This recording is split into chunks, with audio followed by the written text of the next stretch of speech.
Global Typhoon, Chairman TV. Weather update. Helping homeless people. Please subscribe.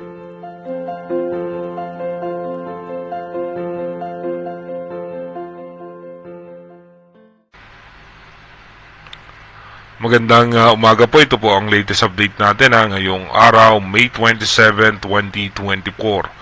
Nananatili nga po na nasa typhoon category si Bagyong Aghon at tinataglay na nga po nito yung lakas na 145 km per hour malapit sa gitna at may pagbugso na po ito na aabot ng 180 km per hour. Ito nga po ay namataan na dito nga po malayo na sa coastal water ng Polillo Island at bumaba nga na nga po yung mga storm wind signal na ibinaba ng bagong Pag-asa DOST. Bagamat palayo na nga po itong si Bagyong Aghon no, na nasa southeast ng Aurora, asahan pa rin natin may mga chance pa rin po tayo ng mga pag-ulan, lalong-lalo na nga po sa northern portion ng Palawan, meron pa tayong mga posibilidad ng biglang pagbuhos ng malalakas na pag-ulan. Dito nga po sa nilabas ng bagong Pag-asa DOST na storm tropical signal number 1 sa may Aurora, northern portion ng Quezon, Infanta Quezon, General Nakar, including Polillo Island. Diyan na lamang po nakataas yung storm wind signal number 2. At dito naman po sa forecast track ng European Center na kung saan nga yung kinukuha nating data, tuloy-tuloy nga po na mas lalakas pa itong si Bagyong Aghon at habang papalabas ng ating Philippine Area of Responsibility. Sa mga susunod na araw nga po no, ay dahan-dahan ng gagandahan lagay ng panahon natin, pero iba yung pag-iingat pa rin sa ating mga kababayan dahil hatakin nga po nito yung ating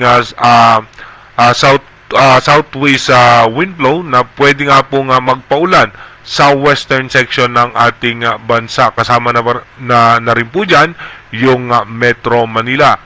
Ito naman po yung forecast track ng bagong Pag-asa DOST no. Bukas nga mamaya nga po no ng alas 11 ng umaga ay nasa eastern section na po yan ng Isabela at pagdating naman po ng alas 11 ng gabi mamaya, ito nga po ay nasa eastern section na ng Cagayan Valley.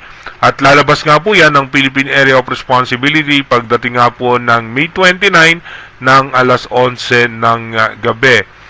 Dumako na nga po tayo sa ating advanced weather forecast. Pagdating nga po ng May 28, patuloy na nga pong lumalayo itong si Bagyong Aghon at pagdating nga po ng May 29, ito po ilalabas na ng ating Philippine Area of Responsibility. Pero sa natin may mga chance pa rin po ng pag-ulan, lalo na nga po dito sa western section ng Luzon dahil nga po sa southwesterly wind flow na magpapaulan nga po dito sa may parte ng Luzon dahil sa paghatak nga nitong si Bagyong Aghon. Magkakaroon pa tayo ng dalawang panibagong low pressure area pero mababa naman po ang tsansa nito na maging isang ganap na bagyo.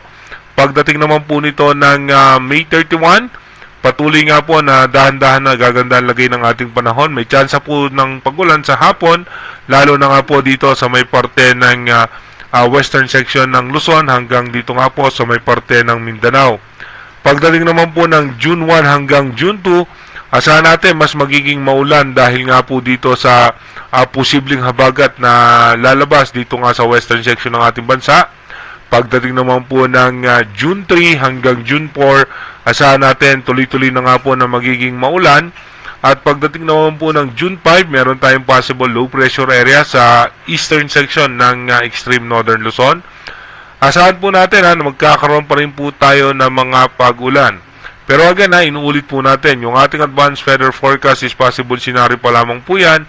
Malaki pa rin po ang tsansa na magbago yan. Kaya manatili tayong tumutok sa ating advanced weather forecast para malaman natin yung mga posibleng sama ng panahon na makakaapekto sa ating bansa. Mag-iingat po tayo palagi. God bless po sa ating lahat.